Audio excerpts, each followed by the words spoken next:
informações. É uma realidade alarmante. O Brasil é o país líder em aplicação de agrotóxicos em todo o mundo. Segundo a Associação Brasileira de Saúde Coletiva, com a alimentação, o brasileiro consome até 12 litros de agrotóxico por ano. O Instituto Nacional do Câncer se posiciona oficialmente contra o uso de agrotóxicos e destaca que os produtos oferecem riscos à saúde, principalmente em relação ao surgimento do câncer. E o Rio Grande do Sul é o estado com a maior taxa de mortalidade e de novos casos de câncer em todo o país. Para discutir tudo isso, em Porto Alegre, a repórter Zete Padilha está acompanhada de um médico oncologista. Bom dia, Zete. Bom dia, Simone, bom dia a todos. Essa preocupação, Simone, dos órgãos de saúde também leva em consideração que alguns agrotóxicos utilizados em lavouras brasileiras são inclusive proibidos em outros países. O IBGE também diz que a maioria, boa parte desses defensivos são perigosos, defensivos manuseados pelos agricultores. Tem também um estudo da Universidade Federal do Rio Grande do Sul que comparou o número de mortes por câncer na microrregião de Juí, que a gente viu aí na reportagem, entre os anos de 1979 e 2003 e constatou então que a taxa de mortalidade local é maior, supera a gaúcha, que já é alta, e também a nacional. Por isso eu converso agora com Carlos Eugênio Escovar, ele que é chefe do Serviço de Oncologia do Hospital Santa Rita. Carlos, esse alto número de câncer, o índice de câncer no Rio Grande do Sul está relacionado com também o estado ser líder no uso de agrotóxicos? Bom dia. Bom dia. Realmente essa é uma preocupação que nós temos, toda a comunidade científica expressa essa preocupação. Nós temos no Rio Grande do Sul uma taxa de incidência e mortalidade de câncer que muitas vezes supera a taxa brasileira da incidência e mortalidade, e sem dúvida o contato com agrotóxicos de maneira indiscriminada, sem os devidos cuidados de proteção, é um dos fatores que nós imaginamos que seja responsável por essa alta taxa e alta mortalidade.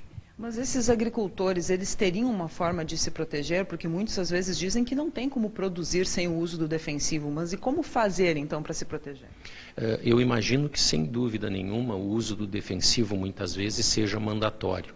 Mas seria necessário e seria uma obrigação que esses agricultores tivessem o contato também com as maneiras de se proteger, com os EPIs, que são os materiais de proteção individual, luvas, máscaras, aventais, que os protejam do contato através da via aérea, através da pele, que realmente acabam aumentando a incidência de um sem número de neoplasias, como linfomas, como leucemias, como tumores de pele, e isso fazendo com que esses agricultores estejam expostos a esse risco de desenvolver neoplasias. Só uma luva, então, que a gente vê em muitos casos, não seria suficiente? Definitivamente não. Em muitas vezes a gente precisa, inclusive, de máscaras especiais que consigam bloquear micropartículas para que eles não façam essa aspiração também. E o risco para quem mora próximo a essas áreas onde são aplicados? Esse risco também existe, obviamente é menor do que quem está em contato direto, mas se tu tens, por exemplo, a aspersão através de aviação agrícola, esse risco pode aumentar, porque muitas vezes as pessoas estão desavisadas e desprotegidas quando entram em contato com esses agrotóxicos. E tem algum tipo de câncer relacionado a agrotóxico, ou o câncer pode se manifestar em qualquer parte do corpo, ou ele teria algum tipo mais específico? Existem alguns tipos que já parece ter uma relação direta, principalmente os linfomas e as leucemias. Mas eu te diria que todo e qualquer tipo de câncer de uma pessoa que entra em contato direto com um agrotóxico, que esse agrotóxico é absorvido, seja por via respiratória, seja através da pele, ela está com uma chance maior de ter uma quebra cromossômica e poder desenvolver uma neoplasia.